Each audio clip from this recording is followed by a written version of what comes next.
What's up, lore masters? Today we'll be talking about a specific ship, its lore, its mythos, and the impact the ship has had on the Star Trek universe. And that ship today is the USS Enterprise NCC-1701-A. The Enterprise A was commissioned in 2286 at the San Francisco Fleet Yards, which may have been a part of the precursor that became the Utopia Planitia Fleet Yards. The Federation Council ordered the launching of the Enterprise A in commemoration of James T. Kirk and his crew, who had stopped the whale probe.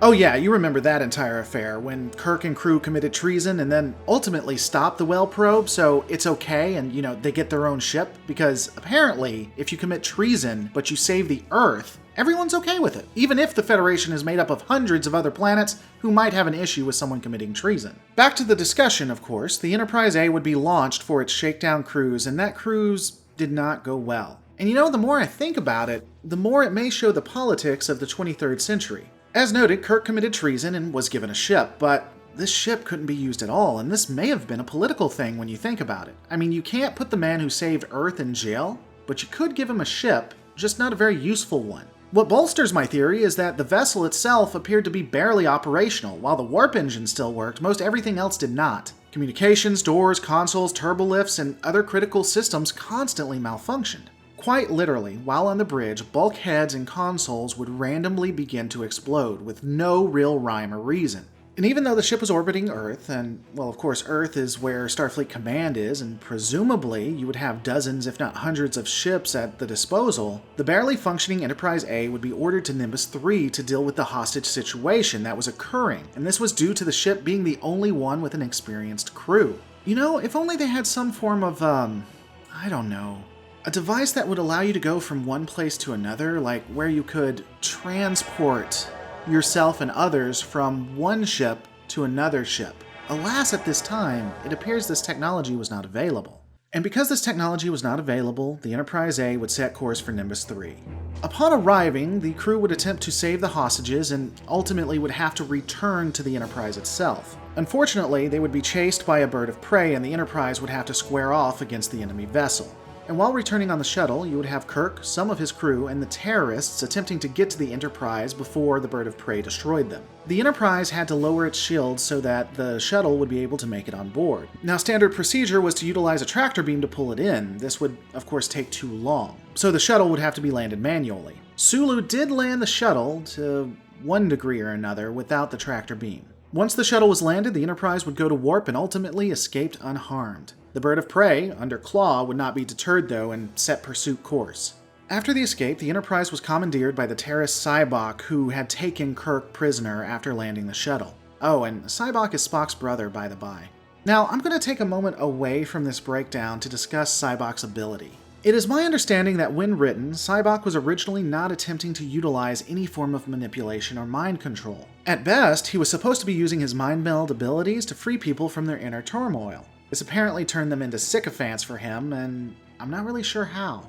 There are explanations outside of canon, resources that would provide why this is happening, but honestly to me, it seems like Sybok is using direct manipulation to change the mind of people. That he's making them do it against their will regardless of what he says and what non-alpha canon resources claim. The abilities we see with Sybok seem consistent with the abilities used by Spock in multiple instances during the original series and in some of the movies. One notable example that sticks out is Spock's use of the ability in A Taste for Armageddon. So while sources might say otherwise, and I know that the novelization goes into it a bit more, I do think that Sybok was malevolent here. That's my opinion at least. Let me know what you guys think. The Enterprise would set course and arrive for the center of the Milky Way galaxy. Sybok believed this is where he would find the Shaka-Ri, or Eden as we know it for humanity. It was a mythical location where he believed God would be. Interestingly enough, before this time, no one had ever traveled to the center of the galaxy, believing that the Great Barrier could not be surpassed as probes never returned or sent back information. But of course, they would make it through and the Enterprise would be just fine finding the planet they were looking for. Fun fact, fans of SF Debris will notice this is his icon that he uses. This is actually a picture of the sun under some kind of different equipment, so they're technically landing on our sun, if you're ever aware of where they got that image from. Unfortunately, that Klingon bird of prey would ultimately disable the Enterprise A because it had followed it, and I'm not joking here, the crew were so focused on what was going on, they didn't notice an enemy ship show up on sensors. Now, it showed up on sensors, it was clearly there, they just weren't looking at it. But the Enterprise A would be saved when Captain Claw was relieved of command by a Klingon ambassador that had been on the Enterprise itself. So that happened. As time passed and the Klingon Cold War became more of a stalemate with little to no movement, Starfleet would retrofit its starships with advanced equipment to study gaseous anomalies and interstellar matter. And I do want to take a moment to eat some crow here as well. A while back, I did a breakdown of the Battle of Khitomer Camp, and in that video, which can be found in the top right-hand corner, I took a pot shot and noted an inconsistency that the Excelsior did have the advanced scanning equipment, but the Enterprise did not. Based on my research here that I've done, it seems likely to me that the Enterprise was probably outfitted with this equipment as well, and its mission was probably similar to that of the Excelsior. I mean, I don't have any hard or fast evidence, but it seems more likely than not that this was the case now. So yeah, I was wrong in a video. I know, it's crazy, right? Alright, let's hit that bumper.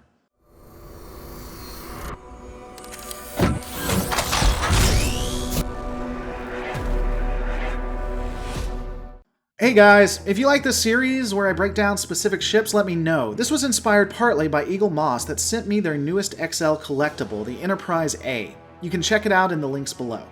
Welcome back. In 2293, as discussed, the Enterprise had been outfitted for advanced research into gaseous anomalies and was about to be decommissioned. The ship would be brought back into service one final time to assist in the Khitomer Accords. The vessel was to escort the Kronos 1 to Earth for final preparations. Though, there would be a conspiracy that included Romulan, Klingon, and Starfleet leadership that would incriminate the Enterprise, making it look like the ship had fired on the Kronos 1. In reality, they were being tailed by a modified bird of prey that was able to fire weapons while cloaked, and it was the one to fire on the Kronos 1.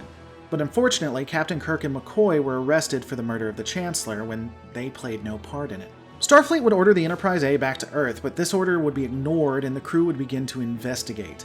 Discovering the vast conspiracy to keep the Federation and Klingon Empire at war, the Enterprise would enter into Klingon space disguised as a freighter and rescue Kirk and McCoy. They would contact Captain Sulu of the Excelsior, and he would advise the Enterprise of the new location of the peace talks, and the Enterprise would set course. Upon arriving at Khitomer, the Enterprise was attacked by the modified bird of prey under the command of General Chang. A full breakdown of this battle can be found in the top right-hand corner right now, and I go beat by beat of that fight, so check it out. The Enterprise and Excelsior would defeat the bird of prey, and the Enterprise itself would be decommissioned after this battle. Now, we're going to take a look at the Enterprise A specifically. The ship does generally look like its previous design.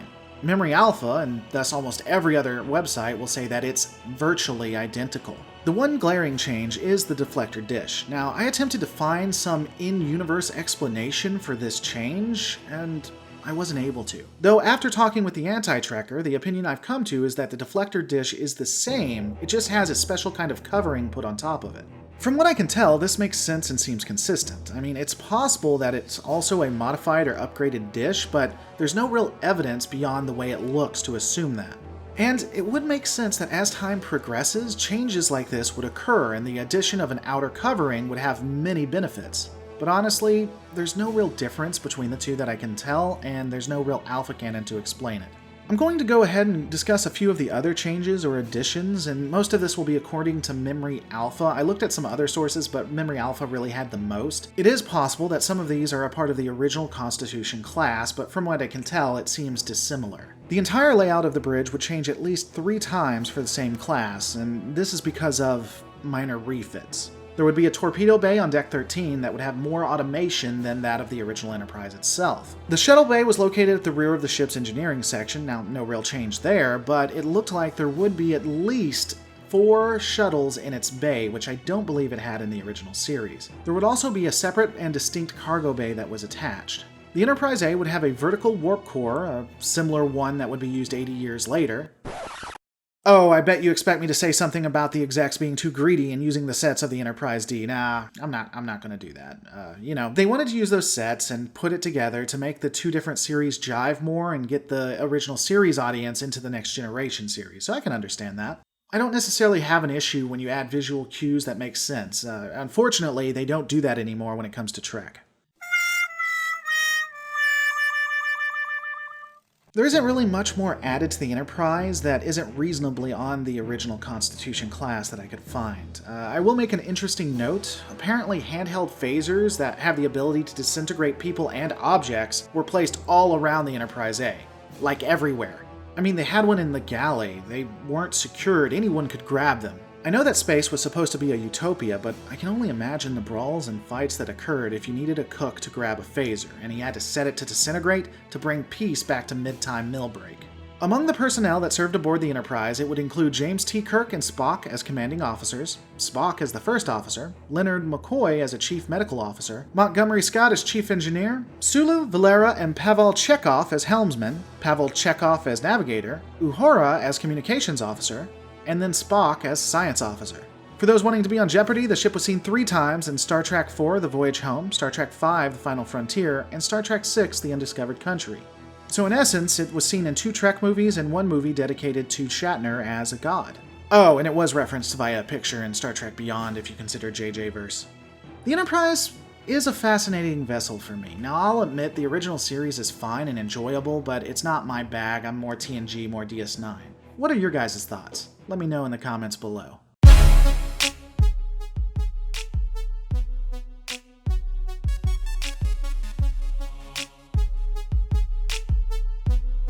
Hey guys, thanks so much for watching. If you want to continue to see things like this thrive, please consider checking me out at patreon.com/Lore Reloaded. I am completely fan-funded. I want to thank you so much for enjoying the episode. Please don't forget to rate, comment, and subscribe, and I'll see you on the next Lore Reloaded.